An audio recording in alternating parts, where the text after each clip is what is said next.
News.ca.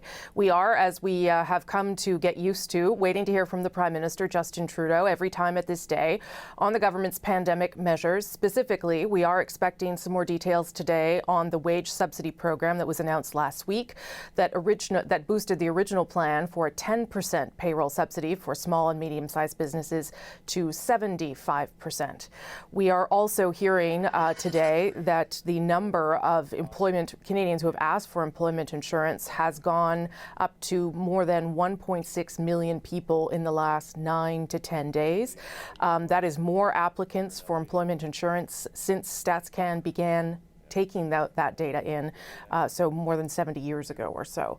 That gives you a sense of the need that Canadians have as this government tries to fight both the pandemic from a public health perspective and stabilize the economy, which is starting obviously to sort of melt down as people are laid off and forced to work from home. We also know from a health perspective, Dr. Theresa Tam, the Chief Public Health Officer in this country, telling us that this week is a critical week in terms of seeing whether Canadians' efforts of physical distancing are making a difference and whether we can indeed, as she says, flatten that curve or plank that curve. Let's bring in the host of Power and Politics, Vashi Kapellas, and the CBC's David Cochrane in our Parliamentary Bureau, who have helped me with our coverage through these weeks. Vashi, I'll start with you. So we know that Monday had been the day the government promised to give a few more details around the small and medium-sized business aid.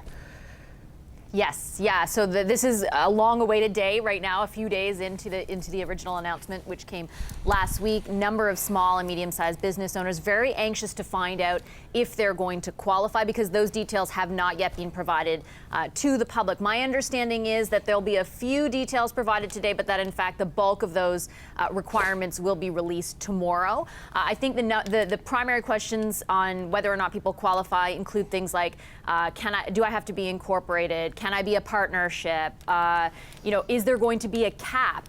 In the last iteration of this, the 10% wage subsidy, there was a cap per employer as well as employee. The Canadian Federation of Independent Business, for example, is suggesting that the cap per employer would not be helpful in this instance. Obviously, that would increase the total cost of the program, but they're saying that in order to be most effective at this point, the cash needs to come quickly, and there should not be an upper limit for the employer, maybe for the employee, but not the employer. So all of those very significant and important details still have to come, and so I am not anticipating they will all come from the Prime Minister today. In fact, the bulk of them will probably come tomorrow. The one thing that I am watching for, we're anticipating that we'll hear from the Defence Minister later on, as well as the Chief of Defence Staff, talking about sort of the military's posture and positioning in all of this, and not so much that they're, quote unquote, calling the military in per se, but rather the need could be there in some capacity. There's also forest fire season coming up. There's also flooding season we're right on the cusp of right now, and the military will be a necessary part of all of that. So we're expecting the details of that from the military's top soldier, General Jonathan Vance later on, as well as Minister Sajjan. But I'm told that the Prime Minister will send out the signals of exactly sort of the significance of the military in Canada's response to COVID-19, as well as all the other things that are going on. Okay, so a few details perhaps there for small and medium-sized businesses, but not quite everything. It is complicated, and there are lots of details to it. We'll see how quickly they can get that all sorted out. They say, as you said, tomorrow. Just to give people an update on testing in this country, more than 210,000 tests have now been completed across the country. Of course, testing so critical to investigating, isolating cases, tracing contacts, so you can see what's happening inside communities. And I do have a graphic following some reporting done by my colleague Mike Crawley around the capacity of the ICU in Ontario intensive care unit. He confirmed, Mike Crawley did, through information that confirmed or suspected COVID cases now account for 1 in 4 patients in Ontario. Now, there's still capacity inside the hospitals, but it does show a couple of things. First of all, it shows that Ontario, as you can see on your screen there, is testing a smaller proportion of its population versus some of the other provinces, Quebec, BC, and Alberta. And that might be troubling given that we are expecting this week to be so critical for that. Let me bring in, I think we're hearing some other audio of a guest we're trying to get set up, but I'll bring in David Cochrane and we'll just keep going on that front, because at noon today, David, the government is also putting stricter measures around domestic travel, either by rail or air. Yeah, they're asking airlines and passenger train companies to do a screening of their passengers, asking them a series of questions. Okay, we can't hear David. I don't know if anybody... Whether they're symptomatic or anything like that, whether they be allowed, and if they are, they're going to be refused entry to the plane or to the train. This is a critical week, though, Rosie, just in what the data is going to tell us. This is what Dr. Theresa Tam, the Chief Medical Officer for the country, was telling us yesterday, because it's right around this week when we're going to get the sense of the lag on the incubation period on snowbirds and spring breakers who have come back to Canada. And also, we're going to get a sense of just how well the physical distancing and lockdown measures that were implemented around the same time that people were coming back may have done in helping slow or flatten the spread of the cases. The entire objective of all of these measures is to flatten that curve, and I suspect there could be some concern that the return of nearly 1 million Canadians who are out of the country back to Canada, coinciding with the economic lockdowns and things that we've seen, could have a little bit of a problem, or they could collide with each other. Some concern that could show up on the numbers, but it's going to be a critical week in terms of getting a sense of where Canada exactly is on these things, because of just the two timelines that we're working with there on extreme physical distancing and also the return of people. And just coming back to today's announcement, the wage subsidy is extremely important for small businesses that want to stay in operation throughout this, whether it's your local corner store or pharmacy or grocery store, not the big Loblaws chains, but your smaller mom and pop places that would exist in smaller communities, because for some of them it could be the difference between staying open or going under. And you know, the best description, Rosie, I heard of what's happening with the Canadian economy right now, outside of the oil sector, which is dealing with a series of issues, came from Jennifer Robson, who's a Carleton professor, who said essentially the Canadian economy and the world economy in a lot of ways is in a medically induced coma. It's been put under to stop the spread of additional harm, and the measures that we're doing now are designed to sustain it through this period and also help it come back to full strength once that coma period is over. Okay, well, that's a good segue, David, and apologies if there were some technical issues there. It was that I couldn't hear anything, not that people couldn't hear you. So there you go. As we stand by and wait for the Prime Minister up in about 7 minutes' time or so, let me bring in a guest right now to talk about some of those economic challenges, and that is David McMillan, restaurant owner of Joe Beef, a very good restaurant and a famous restaurant in Montreal, a chef and restaurateur. Good to see you, Dave. Thank you. How are you? I'm good. So how are you? Because I wanted to get you on because of some stark numbers that you posted on your Instagram today, and that is that 700,000 people in the hospitality industry, the restaurant industry, have lost their jobs in the past couple of weeks. So how are you doing? I'm doing good. So there's about 1.2 million people working in the restaurant industry, arguably more. Last week, 700,000 people, got their walking papers. So, we're looking forward at dealing with all kinds of issues related to this, making sure people do okay and the families are good. We have to also look at the trickle-down effect that we deal with inside the restaurants. Now, we're talking about restaurant workers, but restaurants are, work with all kinds of community-based organizations, small farms, dairy is affected, cheese, seafood, sure, wine merchants, yeah. The whole gamut. It's a big snowball. So your restaurant has been around for a while and is successful. Is it hitting you differently than it would a smaller, newer restaurant, or what have you had to do? Absolutely. Joe Beef is 15 years old and does fairly well. We have a little bit of a war chest, not much. After 15 years, it could weather a couple of months maybe. But I have friends in the industry and colleagues messaging me. I have friends that opened a week before this happened. They grand opening and grand closing 7 days later. I have friends that, $300,000 in renovation fees, literally had to close 5 days after they reopened from renovating. There's a lot of people in hot water, a lot of people. What about the wage subsidy that the Prime Minister and the government announced last week? 75% of wages for companies. I know you've had to lay off some of your people, but if you brought them back on the payroll, would that be enough to cover what they need? Would that work for you? It may. We still have to read the fine print of all that. Allison, my business partner who takes care of all the back of the house and finances for the restaurants, is doing her due diligence today, reading through this today and tomorrow to be able, because there is fine print. We have to understand how exactly that works, because I can put everybody back on payroll if the government says so, but eventually, 4 weeks from now, I won't be able to make payroll. So we have to study all of that and all of the fine print very carefully. They also have put some loans in place. I don't know if that's something you are already doing personally, maybe with a credit line, or whether it's something you might consider for the government. Yeah. But getting in debt during this is absolutely not our ideal scenario. I don't want any loans, to be honest. I'd like utilities to calm down. I'd like the Bell to step off. I'd like Hydro-Quebec to step off. I'd like Gas Metropolitan, or whatever they're called today, Énergir, to step off, utilities to step off. I'm going to write off a month here. I might write off 2 months. I expect everybody to write off down the chain. Everybody's going to have to write off 2 months for this to work, right? We're going to see the true nature of big business coming soon. What worries you about the restaurant industry, sort of across this country and in the United States? You hear some really sad stories about, even big restaurants and big chefs having to close things. Exactly, just that. The nature of our business first is very old. This historical business of feeding people and restoring people in small rooms, in groups.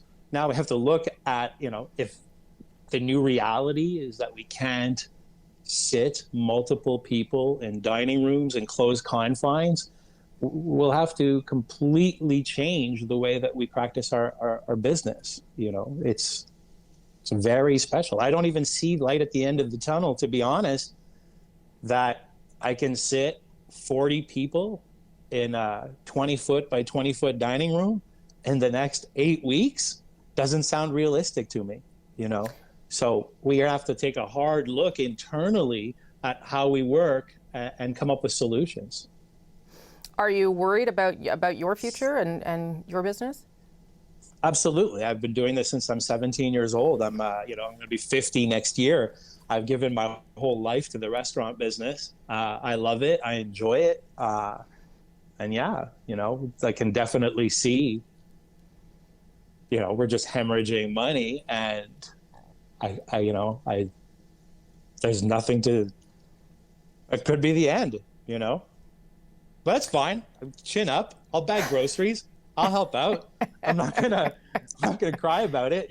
I had a good run. Hopefully we can get back to it. Stay positive. But I've had a wonderful career and a great run. And if that's it, so be it. I just make sure that my kids are happy and healthy, and my loved ones are taken care of. But chin up. Are you? I'll end on this, and I like the expression "chin up." I use it a lot too. There's so many people cooking at home and posting pictures on Instagram and Twitter. And are you doing that? Are you doing anything that brings you some hope and joy at home? Yeah, sure. We're cooking all kinds of family meals. I'm overcooking, making too much food.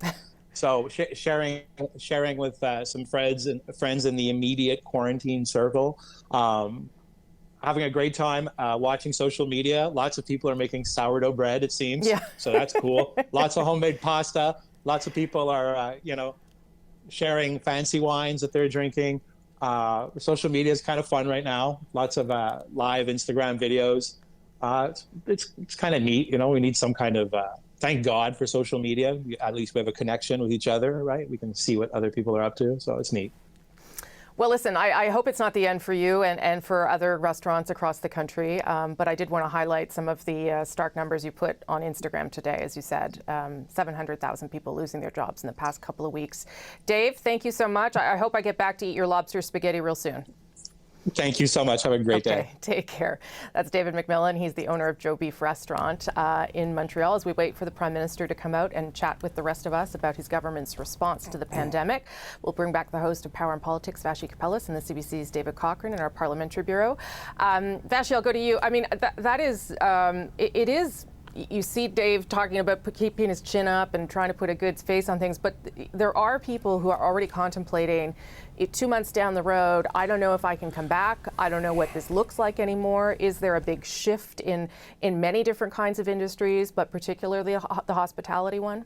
Yeah, I think it does definitely depend on the industry, but I think anybody who runs their own business, I come from a family of people who do, is very much right now worried about staying open.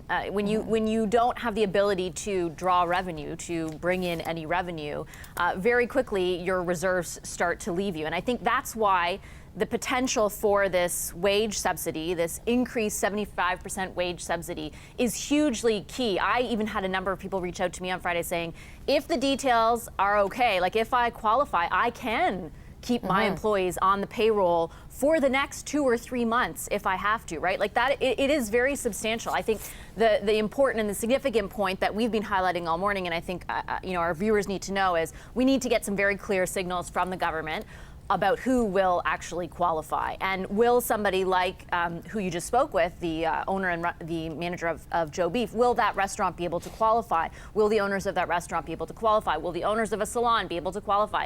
I mean, it does, not all businesses are the same. They're not all run the same. Some are incorporated, some are not, some are partnerships, some are not. So I think those details are going to be hugely significant. And I think what the government has signaled so far is that it will be broad, right? And that's what they signaled with the ERB as well, that the idea is to catch a big swath of the people who need it. Now, however, those details will have to match up with the rhetoric, right? So we will have to judge it based on that and see how many businesses qualify. If the Prime Minister, for example, can come out today and provide an overall cost of the program, that will give us an idea of how broad a swath of businesses it aims to catch. And so that's something that I'm really paying attention to and looking for from the Prime Minister when he speaks any moment now. I mean, I think it's fair to say that the government is trying to sort of fire hose as much of businesses as they can. So it would be to their benefit and to the economy's benefit to catch as many people as they can, as you point out there, Vashi. I think the problem, and you heard it a little bit there from David McMillan, is as we head into the end of this month and the beginning of April, people are going to have to start not paying rents on their businesses, on their commercial rents or leases. They're not going to be able to pay bills and keep things going. And you can just see that as you walk around different neighborhoods in this city and in other places that are shuttered, and you have to wonder whether they'll be able to open again. So it's not just the pressure of what is there, it's the pressure of how quickly can they get it to people. Yeah, Vashi, completely. Cash flow. Cash is going to be king here, like it normally is, but especially, and that's where the CERB is going through the CRA system. Is the application going to be online? Will the money come quickly, and in what form? Those are the kinds of details, like I said, that people who might be getting buoyed by this, who might get the help they need through this, are really going to need to know. And a reminder to people who think that they might qualify for the Canadian Emergency Response Benefit.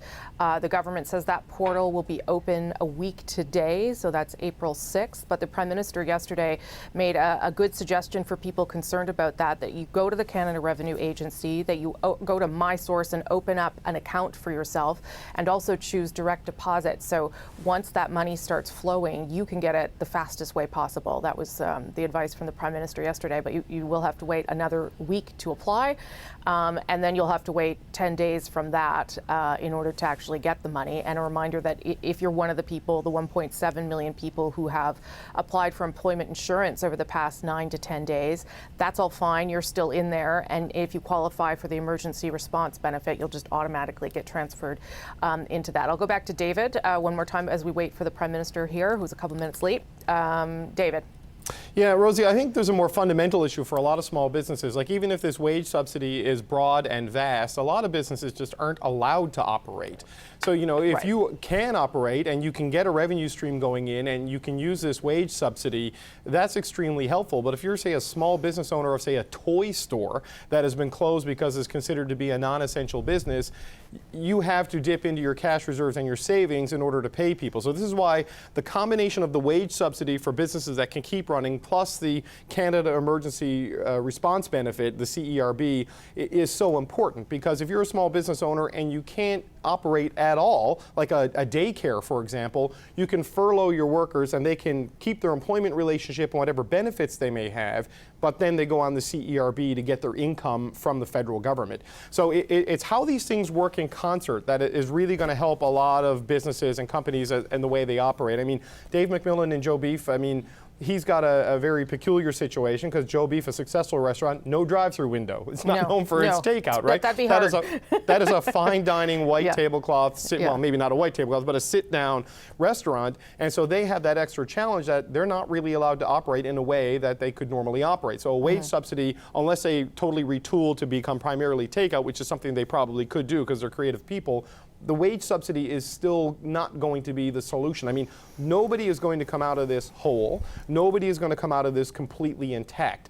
The goal has to be is to mitigate. It's all about loss mitigation and damage mitigation right now to try to just contain it as much as possible. I thought the most telling thing that he said was, we are going to see the true nature of big business coming soon, in terms of the people calling their rent in and calling their mortgage in and canceling insurance policies, because we've seen numbers from the Canadian Federation of Independent Business that 1/4 of small businesses in this country don't have their April rent and mortgage, because while we're waiting for these aid packages to roll out in April, a lot of them have already lost most of their March revenue and they've already prepaid a lot of those costs. So the economic contagion of this is really quite severe, and really, like, all of these things are designed to get us through this social distancing, physical distancing crisis period. There is going to be a larger conversation that's going to have this happen in this country about the rebuilding of things and the restructuring of things once this is over, in terms of provincial government finances, municipal government finances, and small and medium-sized businesses and the large-scale industries that have been really heavily hit, like airlines, large-scale tourism, and of course the oil patch. So the rebuilding, the physiotherapy part of this after the emergency room medicine, that is going to be a significant and vastly expensive task that the government still has ahead of it. Okay, we've just got the 2-minute warning for the Prime Minister. In that 2 minutes, I'm just going to quickly bring in Dr. Isaac Bogosh. He's an infectious disease specialist at Toronto General Hospital. Doctor, I'm just going to give you a minute, just because I have the one question that everyone, I think, has after hearing Dr. Tam yesterday about why this week is so important in terms of getting a sense of where we're at and how we're doing. Yeah, absolutely. So we know that we've seen shreds of evidence from British Columbia. Maybe things are starting to slow down Dr. there. Dr. Bogosh, I'm sorry, the Prime Minister's early, so I'll come back to you. I'll come back to you. Thank you so much. Here's the Prime Minister of Canada to speak with Canadians. Bonjour tout le monde. Merci d'être des nôtres. Thank you for being here. To fight COVID-19, COVID-19, we are asking everyone to stay home as much as possible. But these recommendations have had the effect of slowing down business activity. Some have even had to shut down. And that's concerning not only for business people, but for your employees who need their paycheck in order to meet their own needs. We therefore introduced a plan in 3 points to protect jobs and people who have been laid off, as well as supporting businesses who are having problems with cash flow. But we know that for many people, their major concern is to ensure that they can continue to receive a salary.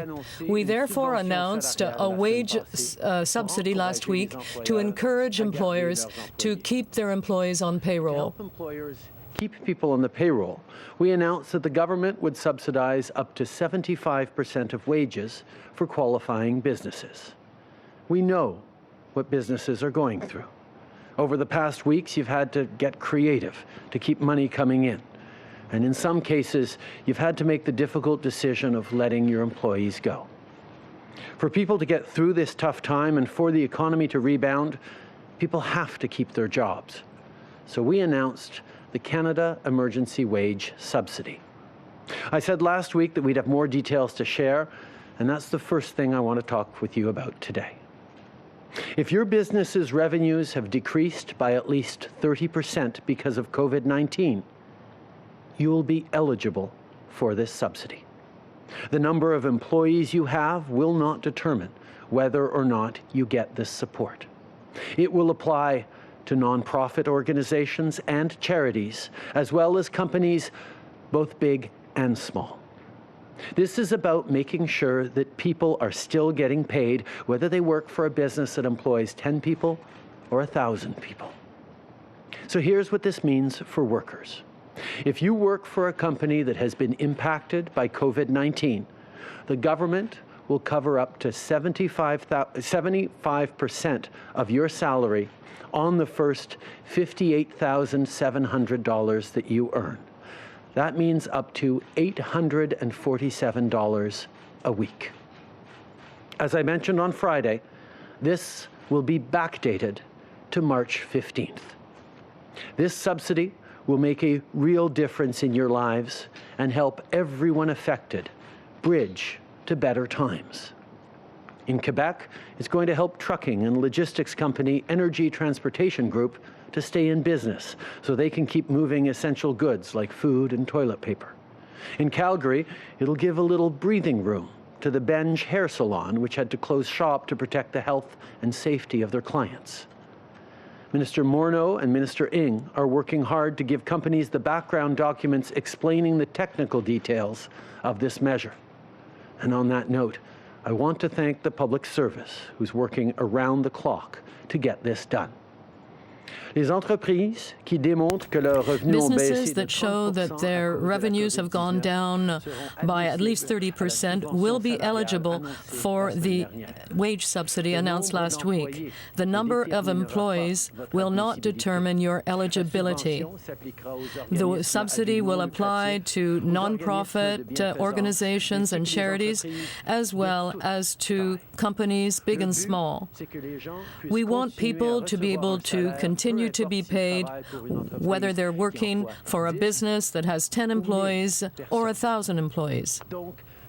So if the business for which you work has been impacted by COVID-19, the government will cover up to 75% of your salary on the first $58,700 that you earn.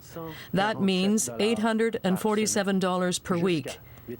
Up to $847 per week. As I said last week, that subsidy will be retroactive to March 15th. Ministers Ng and Morneau are working very hard to provide more details to companies as quickly as possible. And in that regard, I want to thank the entire public service that is working 24/7 to finalize the documents and information on this. About hard-working employees across the country. It's about making sure you have money to buy groceries right now and a job to come back to later once we're through this. Every business of every size is having to make some difficult decisions because of COVID-19, and that's why the number of employees is not the eligibility criteria we've chosen. This is in line with best practices we've observed in other countries. That said, I want to offer a word of caution to businesses. We are trusting you to do the right thing. If you have the means to pay the remaining 25% that's not covered by the subsidy, please do so. And if you think this is a system you can take advantage of or game, don't. There will be serious consequences for those who do. This unprecedented situation calls for unprecedented action. And it calls for good faith and trust between everyone involved. We are in this together, and that's why our government is stepping up to help all employers keep their employees. But for this to work, everyone has to do their part. Every dollar of this should go to workers. You should make every effort to top up their wages and every effort to hire back those workers who've been laid off in the past 2 weeks because of COVID-19. That's why we set up a comprehensive 3-point plan to support everyone across the economy, weather the storm, and come roaring back. With the Canada Emergency Wage Subsidy, we're protecting jobs. With the Canada Emergency Response Benefit, we're helping those who lose their job. And with easy, guaranteed loans for businesses of all sizes, we're helping people who need it access credit.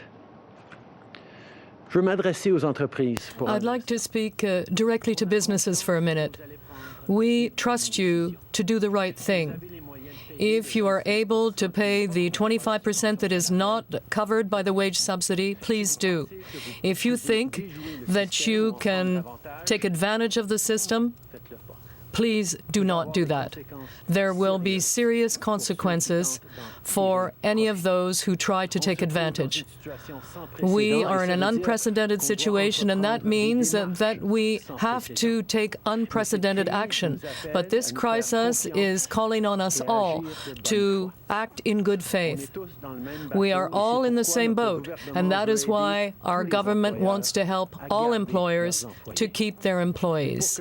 But in order for our strategy to work, everyone has to do his or her share. Every dollar is intended for employees. You must do everything you can to supplement their wages and rehire any workers who were laid off in the last 2 weeks.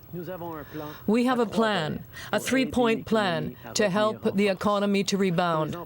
For employers and employees, we have the Canada Emergency Wage Subsidy. If you lose your job or if you are self-employed, the new Canada Emergency Response Benefit will be there for you. And if you have problems with cash flow, we have announced a number of measures to help you. And in addition, to give you more time to make your payments and pay what you need to pay, we have postponed until June the payment of duties and taxes on imports and GST and HST payments. Our top priority is to get you the help you need. To do that, our government must be ready for every scenario. Over the past few weeks, the Canadian Armed Forces have been gearing up to support our efforts and our communities as we fight COVID-19. Our women and men in uniform have always been there for Canadians in their time of need, and this pandemic is no exception. Pour l'instant, For the time being, the federal government has received no request from the provinces to have the Army respond. But if that were to change, the Canadian Armed Forces would be prepared to answer the call as they have done throughout our history, whether it is to bring medical equipment to those who need it or to help out with forest fires or flooding. Our men and women in uniform are always there for you. They have a plan to support our communities during this difficult period.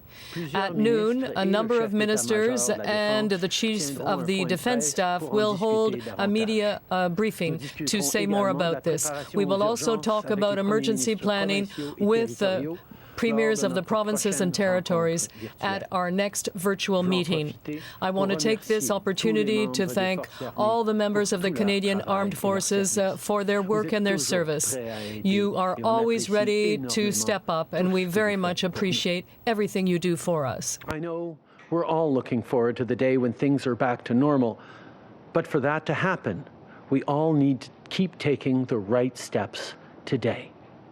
It means following public health recommendations. You know the drill. Stay home as much as possible. Wash your hands often and keep at least 2 meters from each other.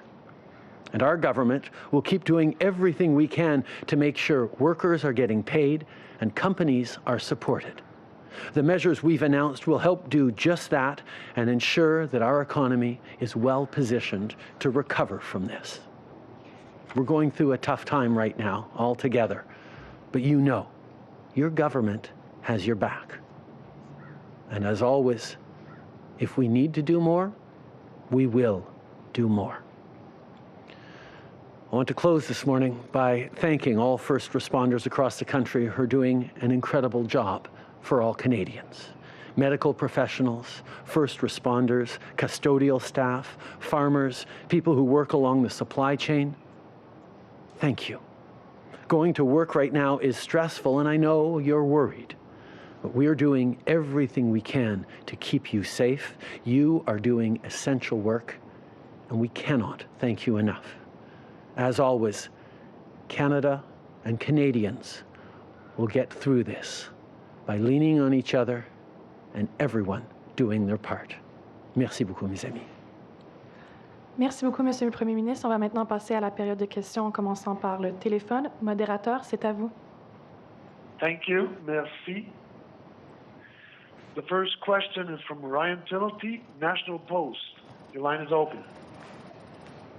Yeah, good morning, Prime Minister. I'm wondering with the wage subsidy, do you have an estimate right now as to what that'll cost the Treasury, what the overall cost of that will be? We have been making changes to what we've been doing over the past days and weeks. These costs keep climbing, but I can assure people that our focus right now is on making sure that Canadians keep their jobs, even if they're not working at them right now, and keep their paychecks rolling in, that people who lose their jobs get the Canada Emergency Response Benefit to help them get through this difficult time, and that there is credit to access for companies and businesses who need to bridge through in the coming weeks. Our focus is on making sure that Canadians are safe now and that our economy can bounce back strongly after this time of slowdown, of stoppage, is done. Fortunately, Canada has taken responsible decisions over past many years to have one of the best balance sheets in the G7. We have been making sure that we have money aside for a rainy day. Well, it's raining. And we are now able to invest in Canadians, to support Canadians as we make the difficult decisions needed to get through this and come back stronger than ever before. But do you even have sort of a ballpark estimate? Is this going to be in the tens of billions, the hundreds of billions? The Finance Minister will be addressing Canadians alongside the Minister of Small Businesses and others tomorrow with many more details, including detailed costings and expectations. Right now, our focus is on creating a program that is going to help Canadians keep their jobs, stay in their jobs, even if they're staying at home, so we can all do the things we need to do to keep ourselves safe, to keep our families safe, to keep our health workers safe, and to keep all Canadians safe. We will get through this. That's what this is about. Okay. Right now, we are focused on coming through this difficult situation, and in order to do that, we need Canadians to be able to stay home and follow the recommendations in order to help the situation. We know this is very difficult for businesses and entrepreneurs, and that's why we are providing them a wage subsidy so that they can keep their employees on the payroll during this difficult time, so that we can come back and recover quickly at the end of this. That is our priority, and for more details, the Minister of Finance and the Minister of Small Business will be available tomorrow to answer questions. But the important thing is to reassure employers and workers right across the country that we will be there for them. Thank you. Merci. Prochaine question, Raymond Filion, TVA. À vous la parole. Good morning, Prime Minister. I understand the details will be coming, but when will this subsidy be paid to employees? Right now, we are working to finalize those details as quickly as possible. And for CRA, it's about ensuring that the emergency response benefit can get to people as quickly as possible.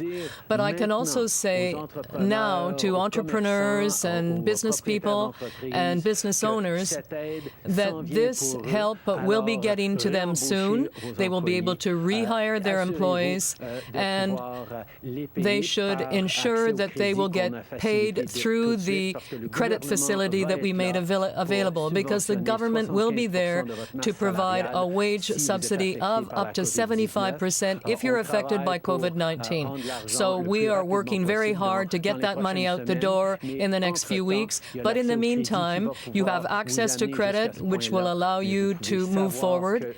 But know that the government will be there to help you and help your employees. On another topic, the United States provided some very striking figures about what is happening there, but I'd like to know about scenarios. Do you think that Canada is following the U.S. trajectory at this time?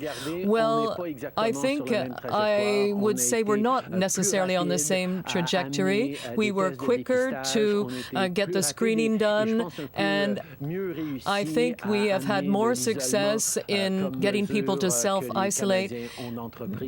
But at the same time, we will really see what the clear situation is in the next week or two, based on what people have been doing for the last week, and then we'll know whether that has borne fruit. Everything depends on the choices that people have made and continue to make. But I'm very proud of the way that Canadians have rallied and continue to abide by the guidelines.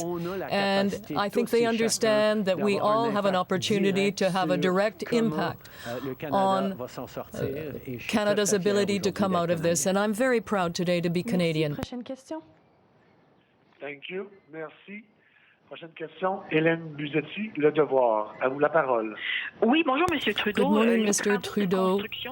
Now, the Trans Mountain construction work is continuing. It now belongs to the federal government, and there are some Indigenous communities that are worried about the health of those workers.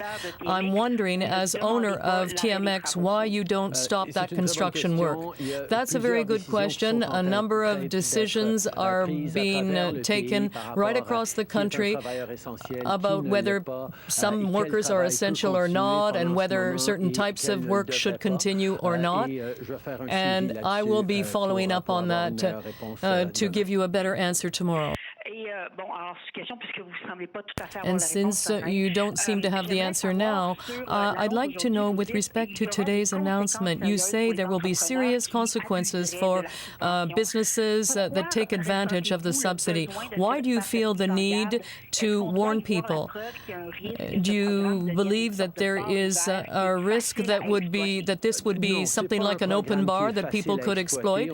No, I don't think it will be a program that can be easily exploited. We have developed parameters and criteria for companies in terms of keeping those employees on the payroll or bringing them back in if they were laid off. But we do understand that when the priority is to give help to as many people as possible, as quickly as possible, you do have to act quickly, and trust is required in those circumstances. You have to trust people to do the right thing and not take advantage of the system.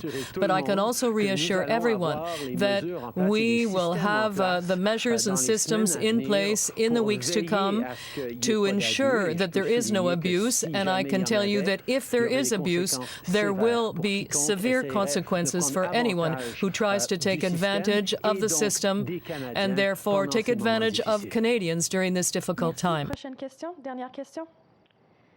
Thank you. Merci. The next question, Brian Riley, Toronto Sun. Your line is open. Prime Minister, I'm wondering, with the economic hardship that so many Canadians are facing, even once this wage subsidy does kick in, have you or other MPs thought of foregoing your raise that kicks in on April 1st, or pausing the carbon tax that is set to go up by 50% on April 1st? The price on pollution has been designed as to put more money in households' pockets, more money in the pockets of the middle class, while we do the things that are necessary to fight pollution and protect our planet. That is something we are going to continue to do, because we know that we need to do things to make sure that we're both supporting families through ordinary times and through difficult times, and moving forward on continuing the fight against climate change, which remains even at a time of immediate crisis and pandemic. In regards to salaries, I haven't heard the Parliament of Canada having those discussions, but I'm sure they will reflect on it now that you've asked the question. With respect to a price on pollution, we introduced that program in order to give more money to families and more money to the middle class than what it would cost them, because we know it's important to support families while at the same time fighting climate change. And we will continue to move forward with our climate change plan. The travel screening measures that you talked about on Saturday, you had previously dismissed those for international flights. You had dismissed calls for banning travel earlier on, even just less than 2 weeks before you eventually did. At that point, most of the cases of COVID-19 were travelers coming into Canada. Now it's 63% community spread. Do you regret not acting sooner on travel restrictions at airports for international flights from hotspots? I think there are going to be lots of analyses after the fact around what happened when, what could have happened a few days earlier, what only needed to happen a few days later. Our focus every step of the way is doing what was necessary at every moment based on the recommendations of experts, based on science, and doing what we can to keep Canadians safe. We're obviously not in an unprecedented situation, always going to get things perfectly right, but we are going to continue to be committed to doing the right things as best we can and figuring out what works, what doesn't work, and moving forward in a way that is both nimble and focused on helping Canadians in so much as a government can be nimble and agile. I think we've demonstrated that we're going to stay focused on Canadians and doing the right things, and that's what we'll do. Prime Minister Julie Van Dusen, CBC, hi. How can you get an accurate picture of the extent of COVID in this country without more testing, a lot more testing, especially of those who work in essential services who may be out there without symptoms and spreading the virus and not even know it? Over the past few weeks, we've been ramping up massively our testing capacities, and that continues, both with more tests, with better tests, with different kinds of tests, with tests that return results more quickly. These are the kinds of things we know are an essential part of managing the spread of the disease and indeed reducing the spread of this disease.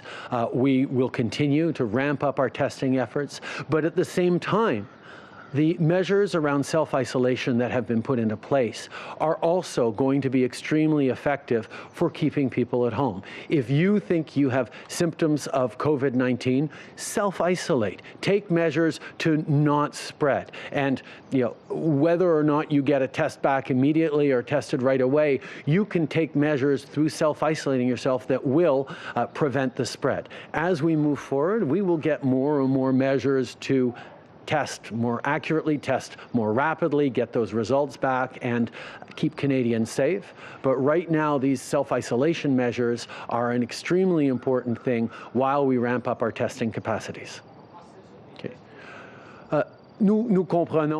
We understand that massive screening is important in order to come through this. And that's why every day and every week we have been substantially increasing our testing capacity and the number of tests that are carried out. And those numbers continue to go up because we need to manage that crisis in the next weeks and months with a lot more testing, as other countries have done. But for the time being, and that's why self-isolation is so important, if you don't feel well or if you have symptoms, it's very important that you self-isolate and not wait for a positive result to take this action.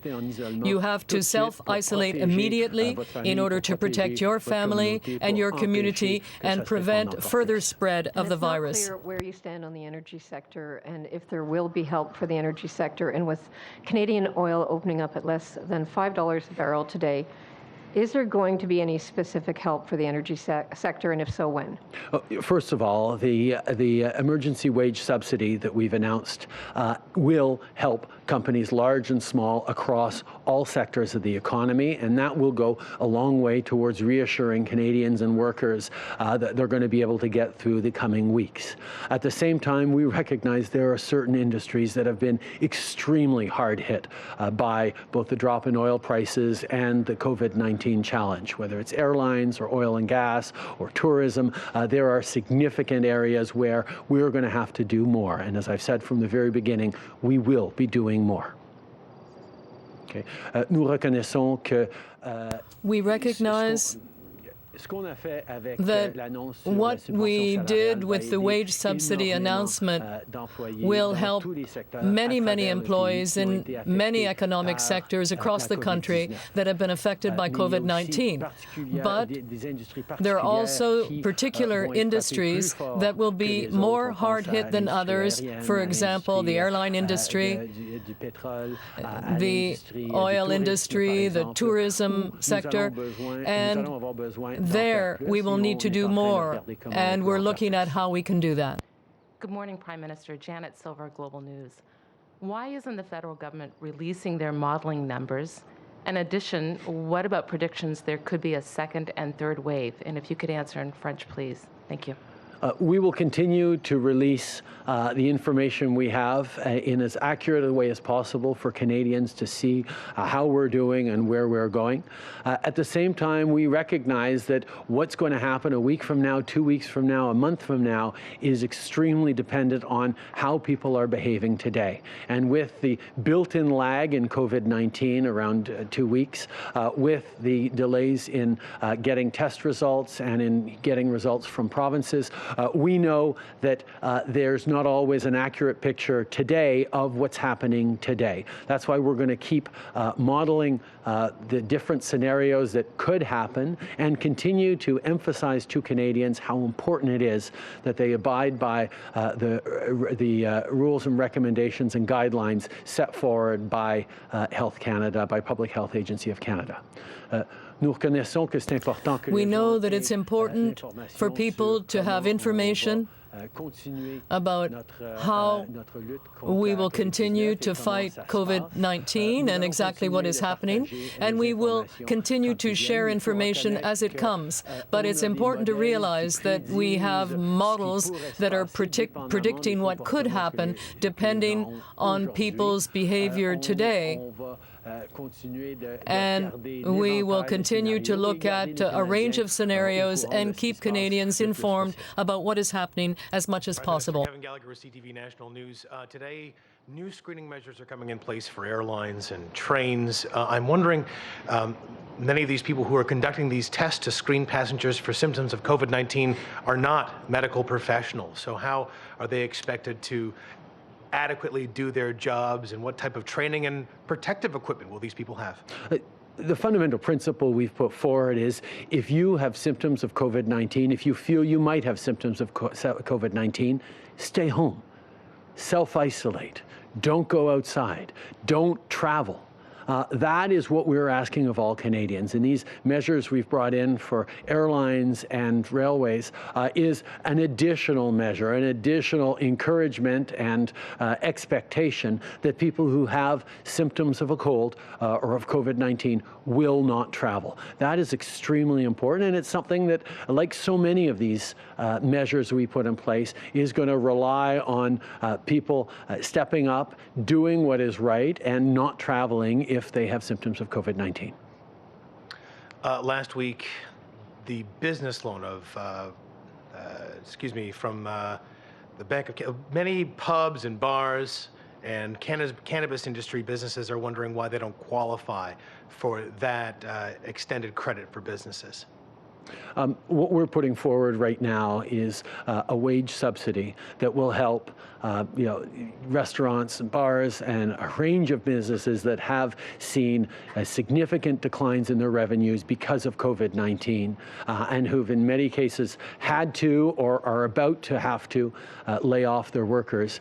Now they will be able to keep them on the payroll at 75% or more if they can top it up of their salaries so that when we are through this, they will be able to pick up again where we left off and get our economy roaring back. That is our focus right now. In terms of access to credit, there are many mechanisms out there for businesses of all different sizes to access credit. For small businesses, there's a $40,000 loan, of which $10,000 will not have to be repaid if they meet certain conditions. There are many things we're doing out there with low interest or no interest loans to help businesses get through this. But the wage subsidy and the Canada Emergency Response Benefit for people who lose their jobs are going to be there to make sure that we come through this strongly.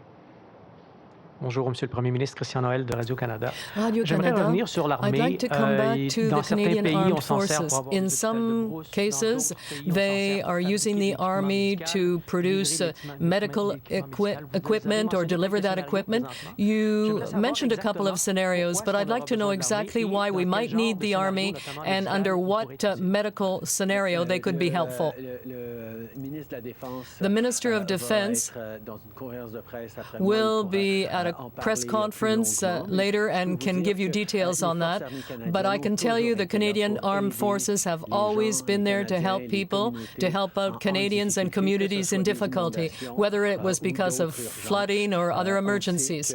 We know that there are some scenarios under which they could help, and we know that the Army can do a huge number of different things.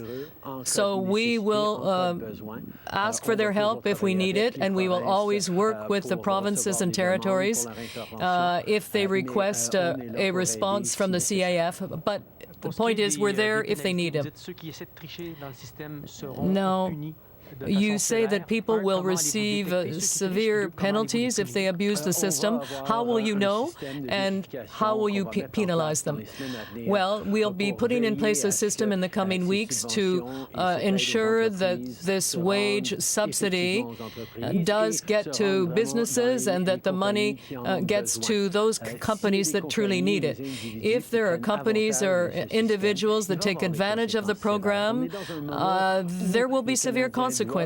We're at a time when Canadians have to trust each other and be able to rely on each other, and people who take advantage of a crisis to put money in their own pockets will see stiff consequences on the part of our society, but also on the part of the government. We'll have more to say about that tomorrow. Taylor Gracie from Maclean's. It's nearly April 1st, and thousands of Canada's smallest businesses are wondering how they're going to pay rent. Their workers are now covered largely by measures you've already announced, but the business owners themselves simply just can't take on more debt, even interest-free loans. Is rent relief on the table for them? We know that the significant part of business expenses are around payroll, and our focus is right now on supporting workers, supporting Canadians so they can stay home, so they can make sure we're doing the things we need to get through this as quickly and as well as we possibly can. Our focus right now is on this wage subsidy of 75% for employers who need it. That'll give Canadian workers up to $847 a week, depending on what their salary is. These are measures that will make a huge difference in relief for businesses, in relief for workers, in ensuring our capacity to bounce back, to rush back strongly when this is all through. That is our focus right now. But as I've said, these are measures we're doing now.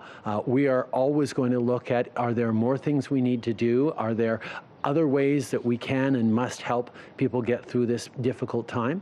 We will continue to listen and work with people to make sure that we're able to come through this as strongly as possible and get out the other side as strongly as possible. Merci beaucoup. C'est qu'est-ce qui met fait à la conférence de presse d'aujourd'hui. Merci tout le monde. Bonne journée. All right, that is the Prime Minister of Canada with his daily update on how his government is dealing with the pandemic, COVID-19. Some details today. First, that we will hear more about actually tomorrow around help for businesses in this country.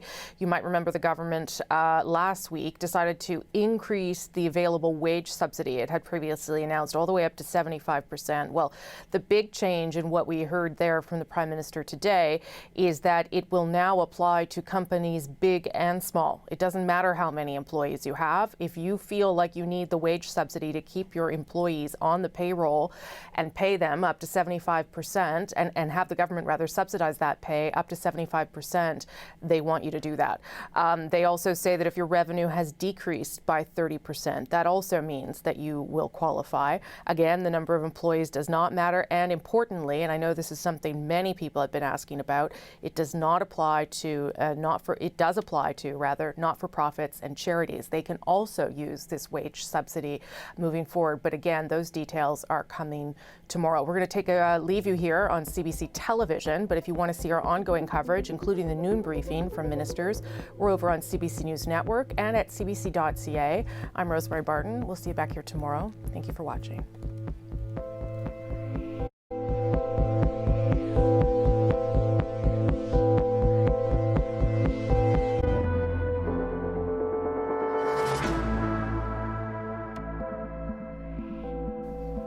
And welcome back to our ongoing CBC News special. I'm Rosemary Barton here in Ottawa. Thanks for joining us on CBC News Network and streaming around the world on CBC.ca. In just a few moments, we will hear from some federal ministers and public health officials on the development of the pandemic in this country. We are, of course, waiting during this critical week to see if these physical distancing measures that we are taking are really going to pay off. And there is a hope and a desire from the health officials that they will. They have seen some glimmers of hope in British Columbia, for instance. Today, though, we will also hear from Canada's top soldier, the Chief of the Defence Staff, to talk about possible military involvement. Just moments ago, the Prime Minister announced that, although he says he hasn't yet to receive a request from provinces for that additional aid. But let me bring in my colleagues, Vashi Kapelis and David Cochrane, as we wait for the Cabinet Ministers to appear. I sort of gave a wrap there at the end of the hour on the wage subsidy. Vashi, to me, the biggest deal is that it now applies everywhere, big and small. You can tap into this if you think it will help. Yeah, and the way that I read that, and you know, if it changes tomorrow, then correct me if I'm wrong, but is that it sounds like there will not be a cap per employer. And that is one of the huge questions that self-employed and small businesses and medium business and now large business owners had, right? Because in the 10% program, there was a cap with a 10% wage subsidy. So that means that this applies, as you rightly point out, Rosie, not only to a restaurant that employs 20 people or 30 people, but could be maybe an employer that employs 1,000 people. And I think the specifics here, so there are a few that the Prime Minister gave, are relevant. It's up to 75% of your salary on the first $58,700 that you earn. So it works out to just over, I think it was $842, up to $840. Now, the language there, up to, it's not clear to me exactly which business, for example, gets the full 75% or less, or how that will be worked out. Those details, the Prime Minister said, will come from the Finance Minister tomorrow. But the big headline here is definitely that this applies to big and small businesses. It doesn't sound like there's an overall cap, which of course means the overall cost of the program will probably be large. But I think that headline is certainly something that a lot of businesses will be paying attention to. The other qualifier that he mentioned was 30%. So you have to have your revenues have to have declined by 30% compared to prior to the start of this pandemic. So the granular details there as well. What is the time frame you're looking at? Revenue over what period? That kind of thing will be significant. But really the big news here that it's going to apply to small and medium and large size businesses. And to nonprofits and charities, because so many of them had been asking for help as well. David, one of the things that the Prime Minister was asked about but didn't give an answer other than to say, we'll see. A lot of small business owners, all of them actually, emailing me to say, listen, that's nice, except I won't even be able to pay rent tomorrow, or in 2 days. So, I can bring all these employees back on the payroll or keep them on the payroll, but if there's no business to come back to because I can't pay my bills, I'm not sure how it helps me. Yeah, there's a couple of things there. I mean, rent relief is a provincial issue, so this is something that, we've seen this with the rental markets are controlled provincially, so that's something various provinces are going to have to take measures on, and whether or not rent is being furloughed, for lack of a better word, or this could be an additional program where they come up with cash. I think the view of the federal government right now is that the $40,000 interest-free credit lines that they're making available to small businesses, that is what you can use to pay your rent over the next little while. That's the immediate measure they have there. But I have a little bit more clarity on the wage subsidy. Rosie, some details I've gotten from government officials while all this was going on. The $847 a week, up to that amount, that is for every employee you have, whether you are open or not. That is the maximum. The salary cap that they've put it at, the 75% of $58,700, that's because that number wasn't just plucked out of thin air. That is the maximum amount of earnings that qualify under CPP as pensionable income. So that is why they've gone with that number. So you will get up to $847 a week for your employees, whether you're open or not. That's an important point. And the 25% top-up is not a requirement. It's a do it if you can.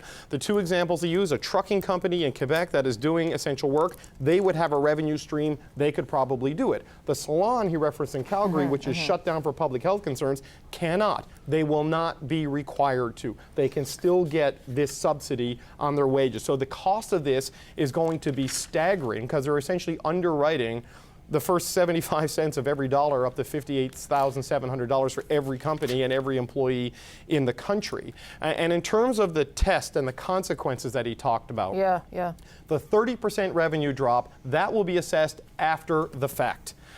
If you are found to have not had a 30% revenue drop, there will be a repayment requirement of some form.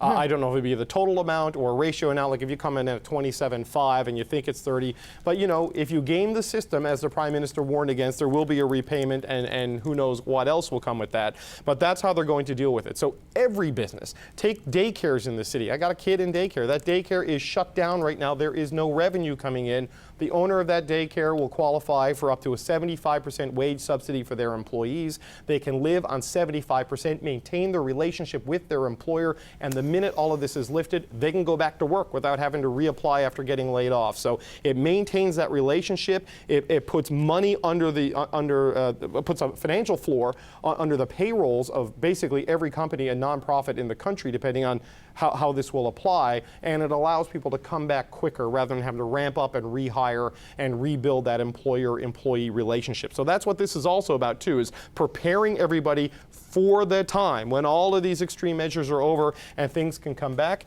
And like we've seen with the CERB, Rosie, the sense I get from talking to people in government is the policy will be pay first, ask questions later. They'll deal with repayments and overpayments and whatever fraud there is after the fact. Just keep the money moving to keep everyone afloat. Yeah, although interesting that really for the first time we did hear from the Prime Minister, where it hasn't been the case so much with the Canada Emergency Benefit. It's really, the priority, just getting the money out to people as quickly as possible. But here, the Prime Minister calling for good faith and trust for all involved and telling businesses, don't bother trying to game this because we will come and get you at some point, as you say. This is a very expensive carrot, Rosie, so it needs to be backed up by a very big stick. That's right. Okay, I'm going to leave you two just for a moment if I can. We're waiting for federal officials to brief us. I believe the Deputy Prime Minister leading that briefing today. Let me bring in Dr. Isaac Bogosh, who I cut off so rudely, but it was for the Prime Minister, so I'm sure he'll excuse me. He's an infectious disease specialist at Toronto General Hospital. And we were talking before the Prime Minister, Doctor, about why this week is so important. So give us your sense of why it is important to watch from a public health perspective. Certainly this week, we're going to see if the social distancing or physical distancing measures, as we're calling it now, we're going to see if these have really started to pay off. And, there's shreds of evidence from British Columbia that maybe they're going to start to see a reduced number of new cases per day. Let's see if that pans out over time. We really need to see that start to pick up in Ontario. That would be extremely important because there's certainly a greater number of new cases in Ontario day by day. And, quite frankly, we've got to flatten the curve here to prevent the healthcare system from getting overwhelmed. Well, I have to say, the amount of testing happening in Ontario, and I'm not sure if it's the backlog or just the number of tests, seems a little bit worrying, because it would lead me to believe that there's far more cases out there than we know about. Because we know that BC, Quebec, and Alberta are testing proportionally many more people. There's the graphic there than Ontario is, and Ontario says it's hoping to do 5,000 a day by earlier this week, surging to 19,000 a day by mid-April. But would you agree that proportionally this sort of testing in Ontario is perhaps troubling, because it doesn't give us a really good picture of what's happening? 100%. I agree with you 100%. We need to do better in Ontario, full stop. I mean, it's just, this is not the time to be scaling back on diagnostic testing and rationing. We should be in a position where we can have broad scale of tests. And, it's nice to hear that for April, but we need that today. And it's just extremely important to have a better understanding of the true burden of infection, both here in Ontario and, of course, elsewhere in Canada.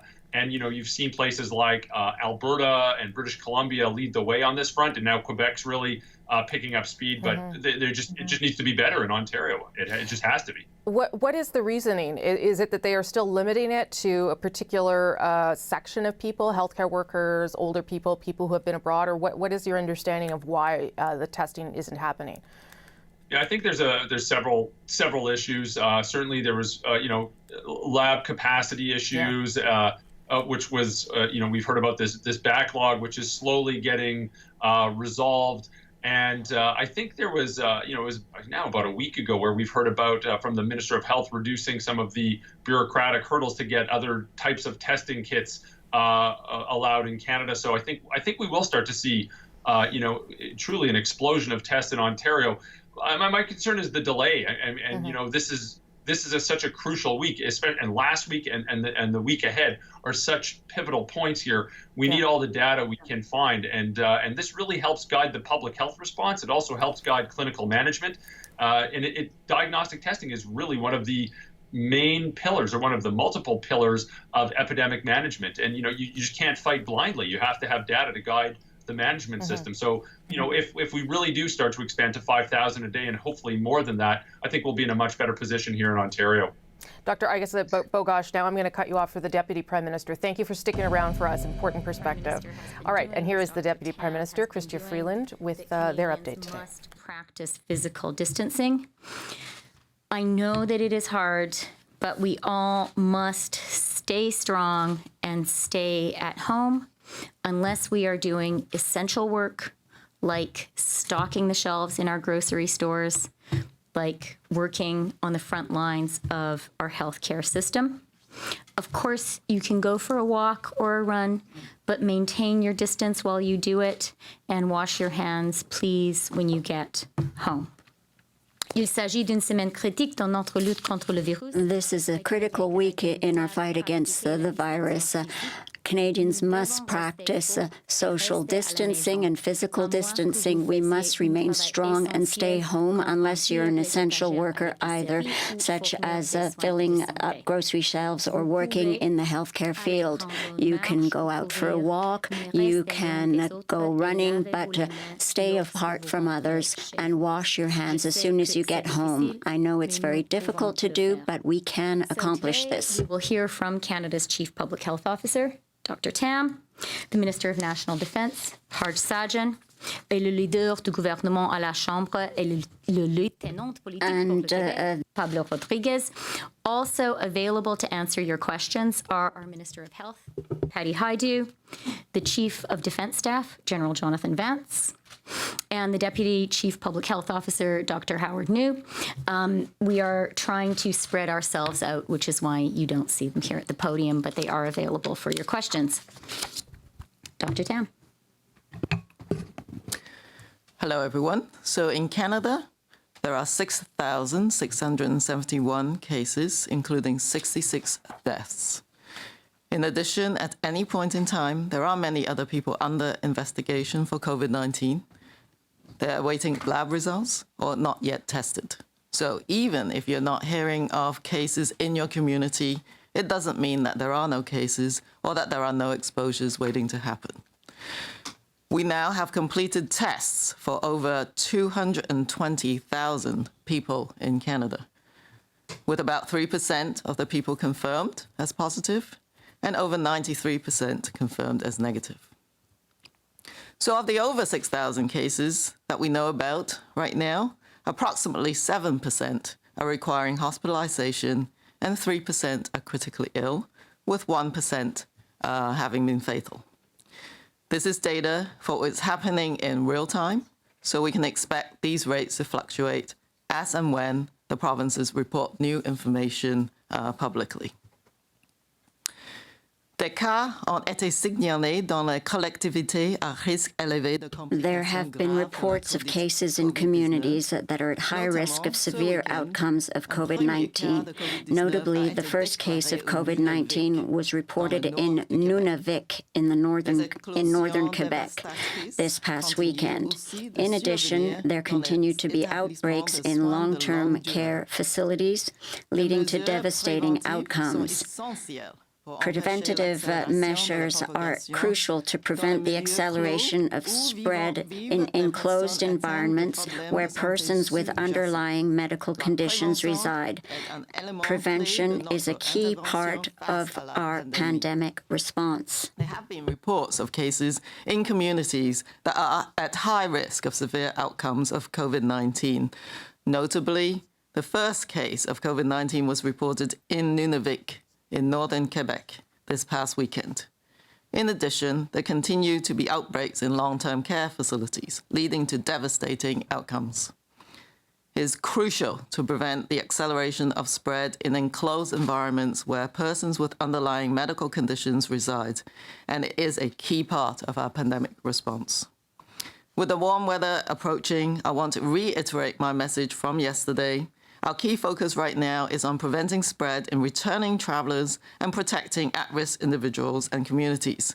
For this reason, I am stressing for travelers returning home from outside of Canada, snowbirds, March break vacationers, and others, you are required to take the right action to protect all Canadians. Head directly home, do not stop for groceries or other essential supplies. Pick up the phone, get online and order what you need, but do not go out into public spaces. Once home, you're required to remain there and quarantine yourself for 14 days. Likewise, some important religious observances are coming up, including Easter, Passover, Baisakhi, and Ramadan. Now is a time when all assembly needs to happen virtually. Prepare ahead to connect through social media and over the phone and internet. Thank you. Okay, thank you very much, Dr. Tam. Now we will hear from our Minister of Defence. Harj, please. Thank you, Christia. Good afternoon, everyone. When Canada needs our armed forces, they are always there. They show that in times of great difficulty, Canadians never face hardship alone. They fought for Canadian values during the Great Wars. They've been there for our friends, our partners in the Pacific, in Ukraine, and across the Middle East.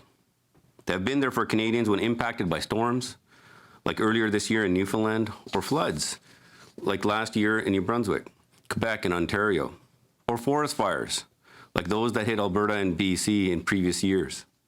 And we developed our defense policy, Strong, Secure, and Engaged, in order to support our armed forces to be prepared and equipped to deal with the challenges that lay ahead. And now, during these unprecedented times, those who wear the uniform will be there for Canadians when called upon. And that is why we took precautionary measures early to ensure that the forces remained ready. And it is why, early in this crisis, the Chief of Defence Staff directed many of them to engage in physical distancing, to stay home, and be healthy and ready to respond. From the beginning, the Canadian Armed Forces have been a part of the whole-of-government effort in our fight against COVID-19, where the women and men in uniform assisted in bringing Canadians home from China and Japan to CFB Trenton. And over the past weeks, I've been in contact with my international partners and colleagues to learn from their experiences. With that information and looking at the possible needs across Canada, I directed the Chief of Defence Staff to develop a plan that would allow us to support a domestic response to COVID-19 based around 3 priorities. To support the efforts to slow the spread of COVID-19, to provide support to vulnerable communities across Canada, to assist our provincial and territorial partners with logistics, including directly supporting municipalities if needed. And I also want to stress that this response to COVID-19 would occur while still maintaining our ability to respond to possible floodings or forest fires. And based on this guidance, the Chief of Defence Staff has developed a plan that will see the Canadian Armed Forces mobilizing up to 24,000 regular and reserve force members across the Canadian Armed Forces to support these efforts.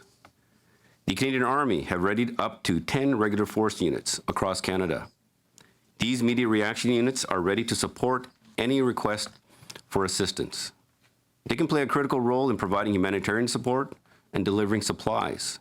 They'll be ready to respond to support Canadians no matter where they live. Also made available, reservists and Canadian Rangers are being brought into full-time service and will be part of an integrated Canadian Armed Forces response. These flexible teams are capable of operating as local response forces to assist with humanitarian support, wellness checks, natural disaster response, and other tasks as required. I also want to emphasize that particular attention was given to Indigenous and Northern and Arctic communities. And these needs directed our planning.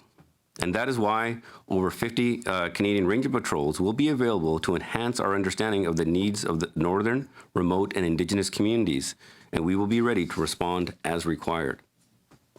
And our Royal Canadian Air Force has all necessary capabilities and personnel to support the whole of government response to COVID-19 while continuing to deliver on their standing commitments. The Royal Canadian Navy are also ready to respond on short notice to coastal communities who might need a helping hand. We are moving forward with this plan to help support Canadians no matter where they live, when, and where it is needed. Though we have not yet received any formal request for assistance, the team at the Department of National Defence and I continue to work with Minister Blair and Public Safety Canada so that we are ready when called upon. And we will provide local commanders the authority to be flexible in our assistance to ensure that local needs are met quickly. As I've said before, the Canadian Armed Forces remain ready to help Canadians during these challenging circumstances, while at the same time ensuring that the Canadian Armed Forces will be there to support communities that may be impacted by spring flooding and forest fires. The decision that we made early has made sure that the Canadian Armed Forces is healthy and stand ready to serve. And we will continue to make strong precautions so that take strong precautions so that the women and men who serve will stay healthy and ready to help. The planning we have done will allow our forces to respond to COVID-19 at home and to protect communities impacted by potential natural disasters, while allowing us to continue the important work we do with our allies and partners to support international security. We will be there. We are ready to help. And no matter how challenging the circumstances, when called upon, the Canadian Armed Forces are ready to serve. And to all our Canadian Armed Forces members and their families, thank you for your service. Thank you. Okay, thank you, Harj. Et maintenant, je donne la parole au leader du gouvernement à la Chambre. And now I'll give the floor to the Government House Leader, Pablo Rodriguez. Thank you very much, Christia. Our message today is essentially that we're ready, and we've asked the Canadian Forces to establish a mobilization plan such that if it is necessary, we can deploy them to where they might be needed, and that it be done quickly. We're talking about 24,000 members of the regular or reserve members, whether they're in the Royal Canadian Air Force or the Royal Canadian Navy, and our intervention plan, if it's required, would be based on 3 priorities. First of all, to slow the speed of spreading of COVID-19, providing support to vulnerable communities throughout the countries, and to help our FPT partners in the area of logistics and specifically supporting municipalities. Concretely, we might be able to use are helicopters to support isolated communities, whether they be Indigenous communities. We might be able to support provinces and municipalities directly in their efforts. We could also help with the logistics, transportation of material, humanitarian assistance throughout where provinces and territories would need help. We know that the work could be related to something else when we're talking about floods, forest fires. Our troops would be able to provide all that support, but also having the capacity to support the fight against coronavirus.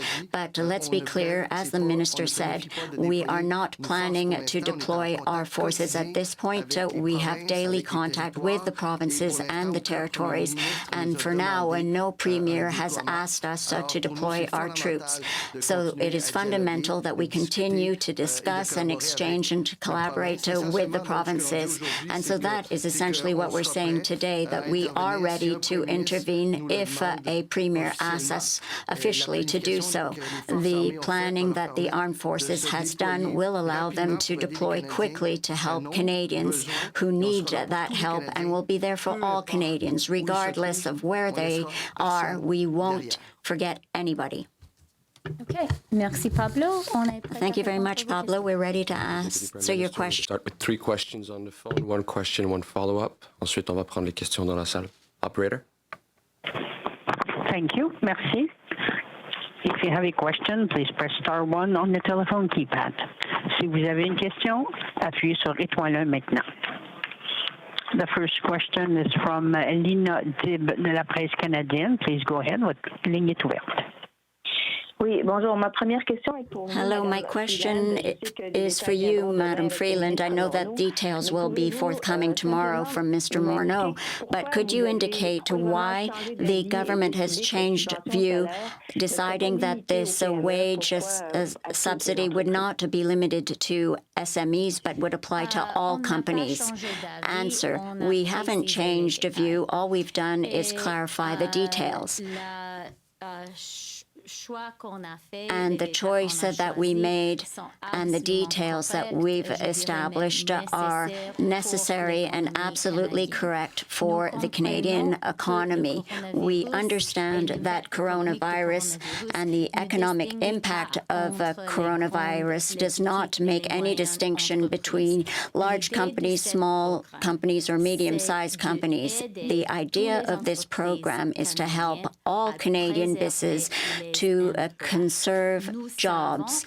We know that businesses want to maintain their workforce, and we know that for Canadians who have work at this point, it's much better to have that work available to them. That's why we established this huge economic program to help employers to conserve their businesses, but also to conserve jobs for their workers. This program is a very good addition to the program that we already announced. That is the program to help Canadians who do not have a job, who have lost their job, or who cannot work because of coronavirus. With those 2 programs, we have one program to help people who cannot work, and we have another program to help companies to maintain the jobs of their workers. And that's tremendously important in this context. Further to that, we have also helped companies and the economy by providing a great amount of financial resources. Thank you. Second question, and the question is perhaps for Mr. Rodriguez, or perhaps Mr. Hadjian could answer that. In relation to the Canadian Armed Forces and your capacity to deploy them, there's a community, an Indigenous community in Abitibi at Long Point that sent a letter asking for the Army to come in order to ensure a state of emergency. They want to close off of their territory. Are you taking up that request, or that by other communities, or should it go before the premier of a province first? Pablo will. No, in fact, Do you want me to translate?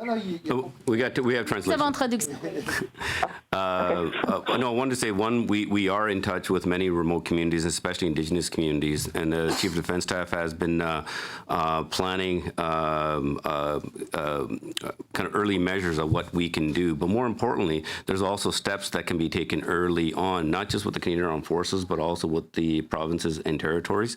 So we're taking every request very seriously, and I just want to remind that the Canadian Armed Forces is part of a whole of government response. So when we look at a concern that comes up, we look at the whole toolbox in our government, and including right down to the municipality, so that we can make sure that the right response is there, so that the Canadians impacted by anything that they're going to be looked after. Merci. Thank you. Next question. Thank you. The next question is from Bill Curry from the Globe and Mail. Please go ahead. Your line is now open. Votre ligne est ouverte. Thank you. My question is for Ms. Freeland. In terms of large companies and future announcements coming up for the aviation and energy sectors, other big companies, is the government considering direct ownership stakes in private companies, as we saw with the auto sector in 2009? Will there be any conditions with that in terms of executive compensation? And is the government concerned about foreign takeovers of Canadian companies during this period? Thank you for the question, Bill. I think, as you probably expect, I am not today going to preempt future announcements. I will say to you, and I'd like to assure all Canadians, that we very much understand that particular sectors of the economy, whether it is tourism and aviation or the energy sector, are facing particular strains because of the impact of the coronavirus, both in Canada and worldwide. We are very mindful of that, and it is something that we are definitely focused on. One follow-up. Yes, on another topic, since the Service Canada offices shut down, there's been a lot of stories about people not able to reach an official on the phone to answer their questions. They can't get help in person as they're trying to get EI and other programs. So is the government trying to reopen these offices? How are you dealing with this problem? Of course, it's very important for Canadians to have access to the government programs that we've put in place over the past couple of weeks, and we are working hard to be sure that Canadians can have access to those programs, even as we are thoughtful about and mindful of the need to be maintaining physical distancing in our daily lives and the need to ensure that people who work for the Government of Canada are also safe as they do their work. I know that it is hard for all of us, whether it is in the delivery of government programs or whether it is, as Dr. Tam was describing, for returning snowbirds not to be able to go to the grocery store and to have to figure out how to order their groceries online or over the phone. It is not easy to operate in an economy and in a society where we all have to practice physical distancing, but it's what we have to do. And I do want to say to all the Canadians who need access to these programs, we get it. That's why we have put these programs in place. I really apologize sincerely for some of the kinks in the delivery of these programs, but I want to assure people we are working 24/7 to get that support out to Canadians. Merci, Madame la Vice-Première Ministre. Opératrice, prochaine question, s'il vous plaît. Next question, please. Thank you, merci. The next question is from Bruce Campion-Smith from Toronto Star. Please go ahead. The line is now open. Votre ligne est ouverte. Hi, good afternoon. A question perhaps for General Vance or Minister Sajjan. I'm just wondering if you can speak just more specifically about the type of help that the military might be able to provide. In the U.S., we're seeing, the military there provide field hospitals, military engineers to help kind of re-engineer civilian spaces to makeshift hospitals. So I'm just wondering, sort of practically, what could we see if the call from help from provinces came? Turn on your mic. I was speaking with Secretary Esper on a number of the last few days on what they've been doing, but it's also to keep in mind every situation is going to be very different here. And what we're doing is making sure that we have a very a force that's able to respond to the various needs.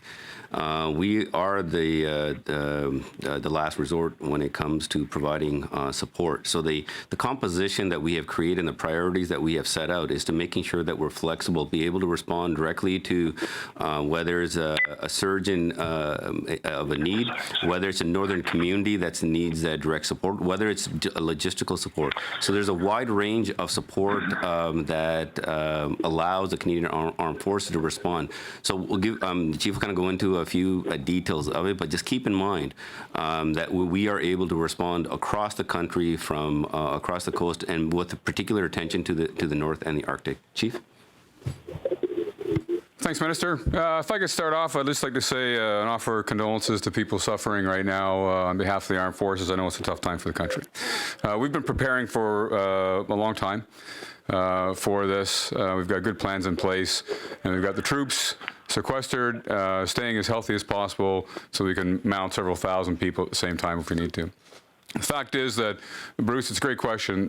We are going to be able to respond either with specialist capabilities like medical, logistics, engineering for a short duration event or for longer duration events, depending on what the need of the provinces is. We're also looking at significant responses in the event that communities start to suffer multiple events, including floods, forest fires, inside a COVID environment, where the armed forces will be able to put in place necessary support to critical infrastructure, logistics, as well as some medical support. So it's scalable, Bruce, depending on the nature of the problem. Thank you.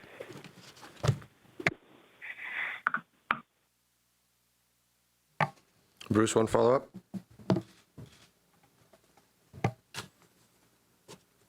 Okay, we'll turn to the room for 3 questions before we go back on the phone. Mackenzie, CTV. Questions for you, and Ms. Haidu, if you would want to comment on this as well, I'd like to hear your thoughts. Dr. Tam, a few days ago you said that a well person does not need to wear a mask, but when you take a look at countries that have done quite well in dealing with COVID-19, South Korea, Japan, Taiwan, generally the culture in those countries has been to wear a mask, and public health has told people to wear masks. So is Canada not telling the public to wear masks because we're worried about a shortage and we want to make sure that doctors and other frontline people have them? I think there's 2 separate reasons. I think for sure, absolutely, we want to protect our frontline healthcare workers, and prioritizing supply in that setting is critically important, and we're looking at all sorts of different avenues to procure. For the public, I think the current scientific evidence we are continuing to evaluate. Of course, we can be flexible if we find any new evidence. But I think the scientific evidence is that if you are sick, then put on a mask to prevent those droplets from flying, in any space as you're perhaps going to a clinic or having to move yourself around the community for essential needs. Putting a mask on an asymptomatic person is not beneficial, obviously, if you're not infected. If you're a close contact of a case, and under certain circumstances, especially, you'll also be in self-isolation, by the way, if you're a close contact of a case, and you also need to move for any essential reason. That's perhaps another situation. What we worry about is actually the potential negative aspects of wearing masks, where people are not protecting their eyes or other aspects of where the virus could enter your body, and that gives you a false sense of confidence. But also, it increases the touching of your face. If you think about it, if you've got a mask around your face, sometimes you can't help it because you're just touching parts of your face. The other thing is the outside of the mask could be contaminated as well. So the key is hand washing, absolutely, for sure. It doesn't matter what you're doing, hand washing is really key. When you're removing a mask, in numerous infectious diseases, even in the hospital setting, we find that it's removing personal protective equipment that can actually lead to infections. So if people try to use these measures, they have to be really, really careful and wash their hands Absolutely, that's the key. So we're also worried about the negative, potentially negative impacts.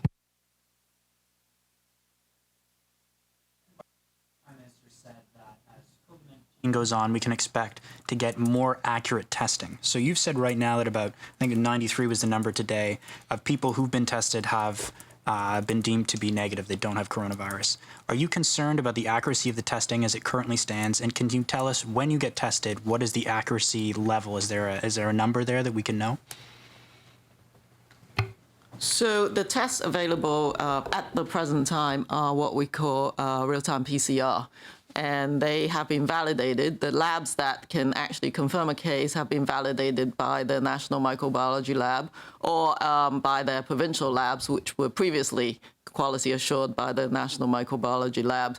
So these tests are highly performing. But of course, when you're taking a swab of someone, and sending it to the lab, etc. There's multiple components. One is that you got to test the right person at the right time. So if you test someone too early, you may actually not get a positive sample. You may have to retest. How the methodology, how well you swab that sample might come into play as well. So there's clinical judgment in whether maybe someone needs to be retested if they were negative in the first place. So it depends on the circumstances. But the actual PCR test is very specific and it's quite sensitive. Thank you, Dr. CBC. Thank you, Dr. Tam, to follow up on the testing. How confident are you in the numbers, especially in Ontario? We're hearing about rationing of tests, long, waits to get results. We're hearing, that ICU numbers may be underreported. And also, does it concern you that Ontario is testing people at a much lower rate per 1,000 people than other provinces? So I think the collective public health goal is to increase testing, for sure. So we are doing everything that we can right now to increase the capacity of testing in Canada. For sure, though, if you actually looked at the numbers of people tested per capita, Canada is one of the highest per capita testing countries in the world. But we can do better. And I think that we need to be able to support jurisdictions into getting through any sort of rate limiting steps. So we are looking at everything in terms of upping the capacities of provincial labs, but also these new diagnostics, which have been mentioned, I think, by the Minister Rideau and others. So we actually are currently at the NML, at the National Microbiology Lab, looking at some of these new testing methods and more near-patient testing methods to see if they can be validated, and if they're accurate and they perform well, we are going to be, providing those. But I know that authorities in Ontario are trying very hard, for sure, to provide those tests. But what I do know is that hospitalized patients are prioritized, for sure. You're going to be testing people in ICUs, hospitalized patients, healthcare workers, long-term care facilities, all of those very much higher risk situations. Provinces know that they are prioritizing all of those populations. Merci, Dr. Tam. Follow up. And my follow-up for Minister Sajjan. Just to clarify as well, how do Northern and First Nation communities ask for assistance? And also, is the Armed Forces prepared to help neighborhoods, such as when we're seeing in Quebec right now with quarantines? We're able to provide direct support into northern communities, and we have a very good process in place. And so over the previous years, we've been responding to floods and fires and evacuations for certain communities, but the Canadian Armed Forces there is to respond to any type of emergencies, and we have contingencies in place. We also have a very good process as well. As we maintain our communications with the territories and various communities, we also have Canadian Armed Forces leadership in those communities as well, especially through our Canadian Rangers.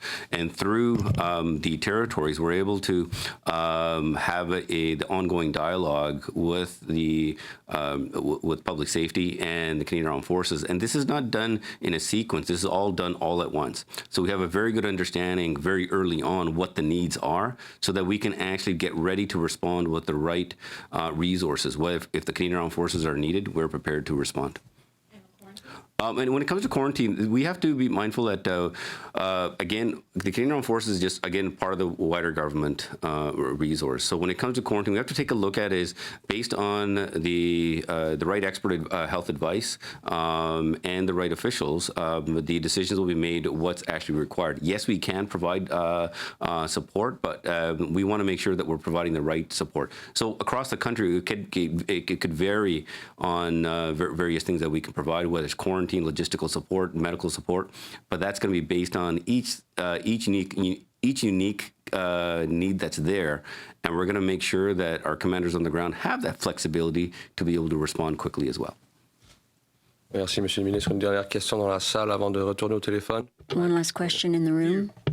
Minister Sajjan or General Vance, I'm just wondering, how do we know we have enough troops to handle this situation? It's something we've never done before. How confident are you that we can respond at this time? One is when it comes to historically, the Canadian Armed Forces have always been there at time of need. I can assure you that this is an unprecedented time. We haven't been in this type of crisis before, but the Canadian Armed Forces, with the whole of government approach, will be able to respond to this. Because one, the front end healthcare workers to first responders, from police, fire, and paramedics, the Canadian Armed Forces have always worked together on various other challenges. So this is no different. We'll put the right support. We have the resources, and we have the right leadership to be able to plan for the long term. International commitments, because the world still goes on. How are we still able to continue with our international commitments while all this other stuff is happening? No, it's a very good question. Keep in mind, the rest of the world is also dealing with the COVID-19 environment. And I've been in touch with my counterparts across the world, and I have a number of phone calls today as well. We're learning from one another. We're looking at the current missions that we have, whether it's the work that we do at NATO, in Ukraine, in the Middle East. We're making minor adjustments because of the COVID-19 environment. For example, capacity building that we used to do, well, it's not happening because in certain areas we can't, like Ukraine, we can't do capacity building for this reason. So we're making sure that the force is protected as well. And we're also very mindful that we're looking at any adversaries that might try to take advantage of the situation. So we're very mindful of that, and we're taking the right measures. And this is what, when you've already been operating in a very close multilateral environment, something the Prime Minister has emphasized greatly, and through those relationships, we're able to deal with these various threats. Okay, we'll turn to the phone for three last questions. Operator? Thank you. Merci. La prochaine question est de Marie Vastel. The next question is from Marie Vastel from Le Devoir. Floor is yours. My question is for you, Madam Freeland. I'd like to come back to last Friday's press conference. You talked about this possibility that the United States might deport refugees that we would have sent back to them since the border is closed to immigrants. And so I was wondering if you could give us an update as to the discussions, these urgent discussions that you referred to. So do you have an update in relation to those discussions? Did you obtain guarantees from the Americans relating to that? And in terms of refugees who have been sent back to the United States as of the 20th of March, how many of them have gone back to their countries of origin? Answer. Thank you very much for your question. As I said on Friday last, it is an issue that is of tremendous concern to Canada. Myself and Minister Blair and our ambassador in Washington have all had conversations relating to that issue, and the discussions are ongoing. Question. So I understand that it's not settled, but are you aware of cases where people were really sent back to the United States and then were subsequently deported, or is this a theoretical concern? Answer. This is one of the questions that we're asking right now. Merci. Prochaine question, s'il vous plaît. Next question. Thank you. The next question is from Jorge Barrera from CBC. Please go ahead. Votre ligne est ouverte. Thank you. Minister Freeland, there's been some First Nations leaders, particularly the Southern Chiefs Organization, Manitoba, who would like to see Cuban doctors come in to help deal with the potential outbreaks in their communities. I'm just wondering how your government feels about this request. Our government has every confidence in the excellence of the Canadian medical system, in the excellence of Canadian healthcare workers. People have been hearing over the past few days a lot from Mark Miller, the minister charged with Indigenous services, and he has really been emphasizing the extent to which the government is aware of the particular vulnerabilities Indigenous communities face.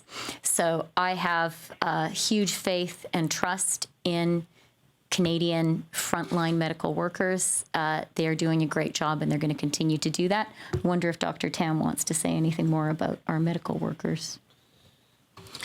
So I certainly work very closely with the Chief Medical Officer of Indigenous Services Canada, and absolutely, if there's any request and need, there are mechanisms in place.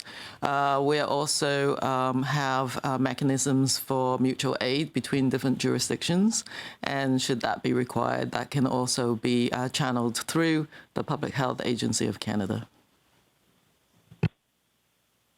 Thank you, Doctor. Follow up? Yeah, so what I'm hearing is that through the mutual aid, it is possible to bring in Cuban doctors to help if particular First Nations want that help, because, you know, there's reports about doctors being pulled out to, you know, to deal with other regions. I'm just wondering if this is something that is a possibility on the table right now. Let me just say and be very clear that we are very confident that Canada's healthcare system, which is staffed by outstanding healthcare professionals, has the capacity to deal with this extraordinary challenge. Our job as a government is to work very hard to provide our healthcare system with all the resources it needs to take care of Canadians, Indigenous and non-Indigenous, and we are very aware of the particular challenges vulnerable communities face. Thank you, Minister. Next question on the phone. Thank you. The next question is from Émilie Bergeron, Agence QMI. Votre ligne est ouverte. Émilie Bergeron from Agence QMI. Oui, bonjour. Question. Yes, hello. I'd like to know about the possibility of relying on the Emergencies Act.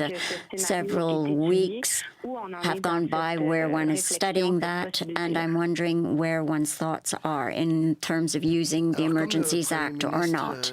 Answer. As the Prime Minister said the other day, there is absolutely nothing that is excluded or off the table at this point, but it's not on the table at this point. There are discussions on a daily basis with the various provinces, and we are confident that the provinces, through the tools and the municipalities, are carrying out their work. I must underscore the excellent work that's being done in Quebec. So it's a tool that's part of the toolbox, but it's not something that we're looking at right now. Thank you. Question. When we talk about the possible intervention of the armed forces, is there an order of priority that's been established? For instance, intervene in one province first relative to another? No, there is no priority set. This will be based on the needs on the ground. And the assessments that will happen across the country. And we have a very good system in place based on our previous experience to be able to triage the right request and making sure the right support is provided. But having said this, we've also had make sure that the plan that that General Vance has put together for the Canadian Armed Forces allows us to be very flexible to respond to multiple areas if needed, being able to respond to communities while at the same time to be able to respond to floods and fires if need be, and at the same time to be able to respond to northern communities and isolated communities if required. So there is no priority per se. This will be based on the expert advice from our officials. Merci. Ceci met fin à la conférence de presse. That's it for today. Thank you. All right, that is our Thank you. daily federal briefing from cabinet ministers and public health officials. One of the messages that we hadn't heard yet was the involvement of Canada's military in fighting the pandemic. We had seen various memos and done some reports on how they were preparing. We got more details about that today. Let me bring in my colleagues, the host of Power and Politics, Vashi Kapelis, and the CBC's David Cochrane. Vashi, I'll start with you on the military ramp up to 24,000 regular and reserve forces prepared to help if needed. Yeah, as described by the Defense Minister, Harjit Sajjan, Rosie, he basically tasked the Chief of Defense Staff, General Jonathan Vance, to come up with a plan in the event that they are needed, sort of a readiness plan. And it sounds like what that includes, you're right, is 24,000 either regular force members or reservists at the ready, and that will depend on, and by at the ready, what I mean is that will depend on what the need is. So far, as the Prime Minister outlined and Minister Sajjan reiterated, no province has asked for help, but they do stand ready to assist. And I'm just going to go over the three areas that they said that that Minister Sajjan said the military could become involved in. The first is preventing the spread of COVID-19. So if there is some capacity, he specified, with people who could help in engineering or medical supplies, people who have specialties within the Army who could be lent out to those tasks, as well to support, as I said, provinces, cities, municipalities, if there is a need for mitigation, for example, to help with communities that might need the help, then that will be a part of the task as well. And the third is to assist vulnerable communities. And I heard I heard the minister specify the North and the Arctic as potential for that. We know, for example, a number of Indigenous communities in the North are very, very understaffed when it comes to medical staff and lots of supply issues as well up there. So you have to wonder if there's going to be a need for the military in that capacity as well.